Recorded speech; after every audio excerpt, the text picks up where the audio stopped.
بسم اللہ الرحمن الرحیم۔ ثلاثیات امام بخاری رحمہ اللہ کی حدیث نمبر 5 آج آپ حضرات کے سامنے گوش گزار کی جا رہی ہے، جس کا متن اور عبارت یہ ہے۔ بسم اللہ الرحمن الرحیم۔ حدثنا المکی بن ابراہیم قال حدثنا یزید بن عبید عن سلمۃ بن الاکوع رضی اللہ تعالی عنہ قال امر النبی صلی اللہ علیہ وسلم رجلا من اسلم ان اذن فی الناس ان من کان اکل فلیصم بقیۃ یومہ ومن لم یکن اکل فلیصم فان اليوم یوم عاشوراء۔ حضرت سلمہ بن اکوع رضی اللہ تعالیٰ سے مروی ہے کہ حضور نبی کریم صلی اللہ علیہ وسلم نے قبیلہ بنی اسلم کے ایک شخص کو حکم دیا کہ لوگوں کو یہ اعلان کر دو کہ جس نے کچھ کھا پی لیا ہو تو وہ بقیہ دن کچھ کھائے پیے نہ، بس رک جائے، اور جس نے کچھ بھی ابھی تک نہیں کھایا اس سے چاہیے کہ روزے کی نیت کر لے، کیونکہ یہ آج عاشورہ کا دن ہے۔ حضرات محدثین نے بالخصوص امام بخاری رحمۃ اللہ علیہ نے اس کی فائدہ عامہ کی ایک بات لکھی۔ وہ فرماتے ہیں کہ رمضان المبارک کا جو تصور لوگوں کے اندر آج کل ہمارے اس معاشرے میں بیٹھا ہوا ہے کہ اس کی اہمیت، اس کی فضیلت، اس کا مقام، اس کی منزلت، اس کا مرتبت، اسی طرح پہلے ابتدائی اسلام کے اندر 10 محرم الحرام کے روزے کی اہمیت بھی یہی رہی ہے، کیونکہ اس وقت رمضان المبارک کے روزے جو فرض نہیں ہوئے تھے تو 10 محرم الحرام کا جو روزہ ایک روزہ تھا یہی کیا تھا، فرض تھا۔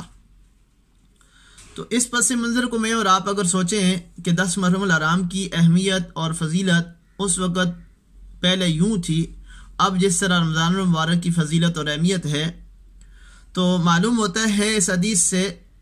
کہ حضور نبی کریم صلی اللہ علیہ وسلم نے قبیلہ بنی اسلم کے جو ایک فرد کو حکم دیا جا لوگوں کو آواز لگا، تو جس شخص کے ذہن سے یہ بات محو ہو چکی ہے، گم ہو چکی ہے یا مٹ چکی ہے، یا اس کے ذہن سے اس کا تصور ختم ہو چکا ہے 10 محرم الحرام کا دن آج ہے، تو اس سے چاہیے کہ وہ اگر کھا پی لیا ہے تو کھانے پینے سے کیا وجہ ہے، رک جائے،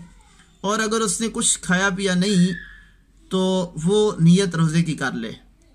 ایک مسئلہ یاد رکھیں، اس حدیث سے یہ بات واضح ہوتی ہے، جس بندے نے کھا پی لیا ہو اور وہ رک جائے کہ مطلب یہ ہے کہ وہ اب روزے داروں کے ساتھ اپنے آپ کو شامل کر لے، روزے کا ثواب تو ملے گا لیکن روزہ اس کا ہوگا نہیں، ایک بات۔ دوسری بات یہ ہے کہ جس نے کچھ کھایا پیا نہیں ہے وہ روزے ہی کی طرح، روزے دار کی طرح ہے، اور اس کا وہ نیت کرنے کے بعد روزہ ہی شمار ہوگا۔